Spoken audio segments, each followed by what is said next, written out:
그래서 웃음거리가 됐지만은 그러나 주님 앞에서는 세례요한은 여자가 낳은 자 중에 가장 큰 자로 칭함을 받았다 그 말입니다.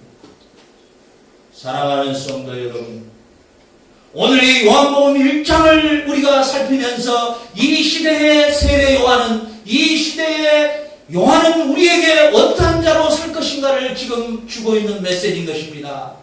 무엇입니까?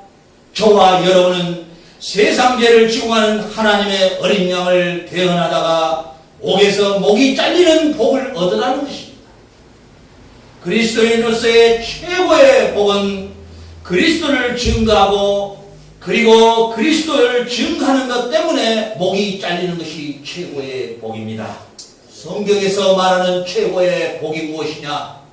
아파트를 10평에서 20평으로 옮겨가는 복이 아닙니다. 내가 무병장수하는 것이 복이 아닙니다.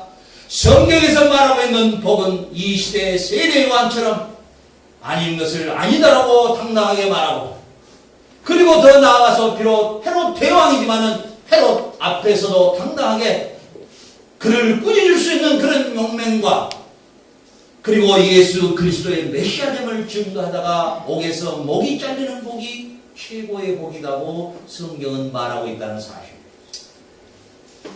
오늘 이 세례 요한은 당당하게 말합니다. 나는 그리스도가 아니다. 나는 다만 누구냐? 그의 힘들매도 들기 감당하기 어려운 저 메시아, 하나님의 구원의 약속을 성취할 저 그리스도, 그리고 이 새하늘과 새 땅을 완성할 저 그리스도의 힘들매도 나는 매기도 힘들고 저는 흥해야 되고 나는 망해야 된다. 제자들까지도 그리스도 앞으로 내보냅니다.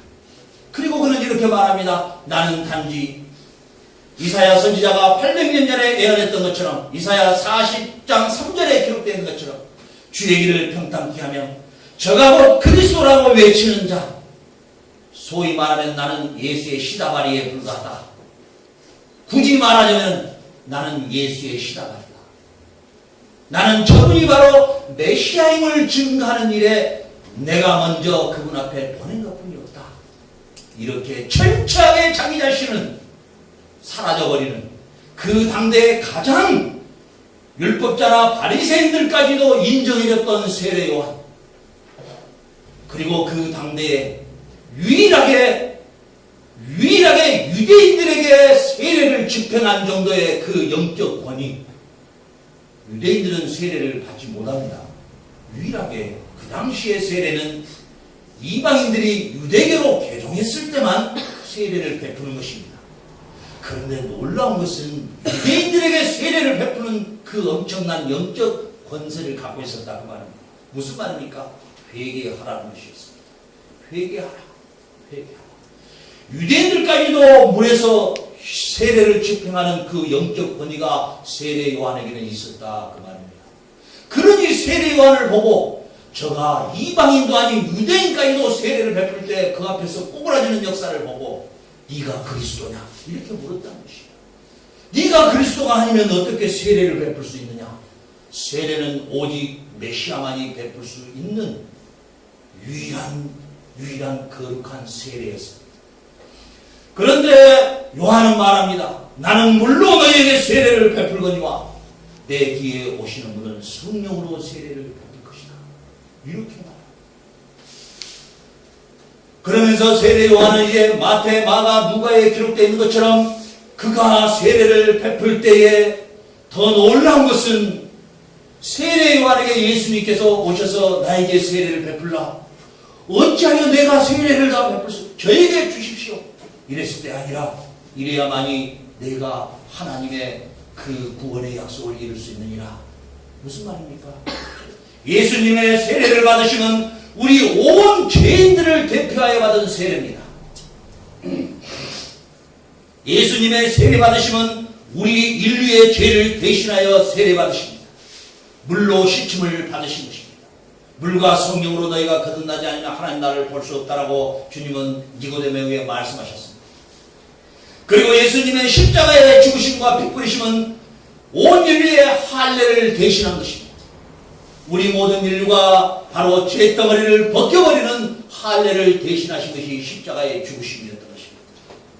그리하여 세례 요한에게 세례를 받으실 때 하늘에서 음성이 들립니다. 마태마가 누가에는 기록됐습니다. 이는 내 사랑하는 아들이요 내 기뻐하는 자라. 더 놀라운 것은 이는 내 사랑하는 아들이요 나의 기뻐하는 자라. 이것은 시편 2편에 보면은 이스라엘의 왕들이 등극할 때, 다윗 왕이 등극할 때 백성들이 밑에서 이 거룩성을 부릅니다. 오, 이는 사랑하는 하나님의 아들이요, 그리고 하나님의 아들답게 이 백성을 통치하소서라는 송명이 바로 이 송명입니다. 이는 사랑하는 아들이요 내 기뻐하는 자라. 백성들이 왕이 등극할 때 밑에서 이 환영송을 부릅니다. 그런데 놀라운 것은 예수님이 요단강에서 세례를 받으실 때 직접 하늘에서 그 음성이 들려버렸다는 사실입니다.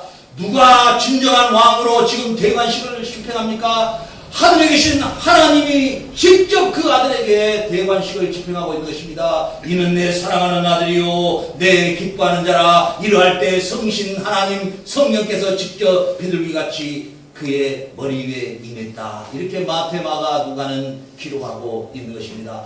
직접 세례요한은 그 사실을 봤던 것입니다. 우리를 위해서 십자가에 달리신 그분은 누구냐? 바로 하나님이 직접 만왕의 왕으로 임명한 하나님의 아들입니다. 믿습니까? 그는 하나님께서 직접 왕으로 집행한, 왕으로 직접 대관식을 집행받은 하나님의 아들 그리스도인 것입니다.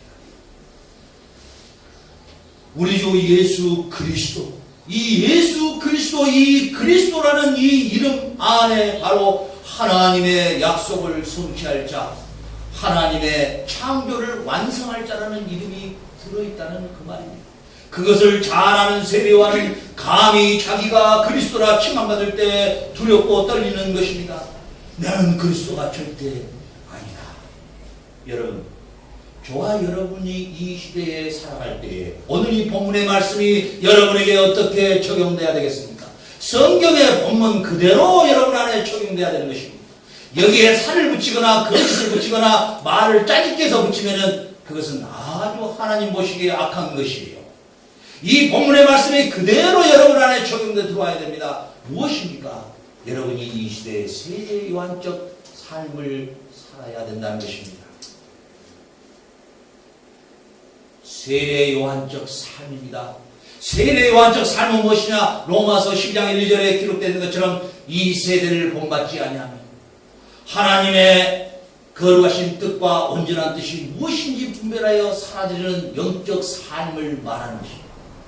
세례 요한처럼 여러분은 이제 예수님의 재림을 알리는 자가 되어야 됩니다. 예수님의 재림을 알려야 합니다. 예수님의 재림을 여러분들이 선포해야 됩니다. 그리고 예수님의 재림 때 있을 심판을 선포해야 할 것이며 지옥과 천국을 여러분들의 입술을 통해서 선포해야 된다는 사실. 이것이 오늘을 우리가 살아가게 하는 하나님의 큰 계획인 것입니다. 신앙은 정적인 신앙과 동적인 신앙이 있습니다. 성경적 신앙과는 정적인 신앙이 아니라 동적인 신앙입니다. 여러분 오늘 이 시간에 잘 정리하시기 바랍니다.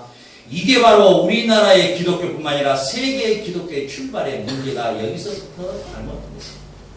옷의 단추를 아무리 100개가 돼도 첫 단추를 잘못하면 다 엉망이 되듯이 이 신앙의 동적인 신앙과 정적인 신앙의 구별을 그 말이 그 말인 것 같아서 했는데 사실은 이게 다 아주 망가져 버렸습니다. 정적인 신앙은 무엇이냐? 정적인 신앙은 내가 예수님께서 나의 죄를 위해서 십자가에 짊어지심으로 이제 내가 구원을 얻었고 구원받은 내가 예수님께 무엇이든지 기도하면 응답해 주셔서 그 응답해 주시는 그 응답 안에서 기뻐하며 즐거워하며 사는 것이다. 이게 정적인 신앙입니다. 여기에 머물면은 우리의 신앙은 철저한 자기 이기주의, 자기 자아 추구가 되어버린 것입니다. 말은 그리스도인이지만 사실은 자기의 욕심, 자기 중심적인 신앙생활로 빠져버린 것입니다. 그런데 동적인 신앙은 무엇이냐면은 그리스도께서 나를 위해서 죽으시고 십자가에 못 박히시고 부활하시고 나에게 영생을 주심과 함께 하나님께서 나를 통해서 이 시대에 하시고자 하는 하나님의 분명한 계획에, 하나님의 분명한 목적을 이루는 일에 내가 그 하나님의 동반자로, 그의 수반자로, 그의 조력자로 내 위치가 서는 것을 말하는 것입니다. 이스라엘의 모든 족장들이 바로 하나님의 구원의 역사와 하나님의 계획과 하나님의 뜻에 내가 그의 조력자로, 동반자로 서가는 것, 이것을 깨달았던 자가 바로 다윗입니다.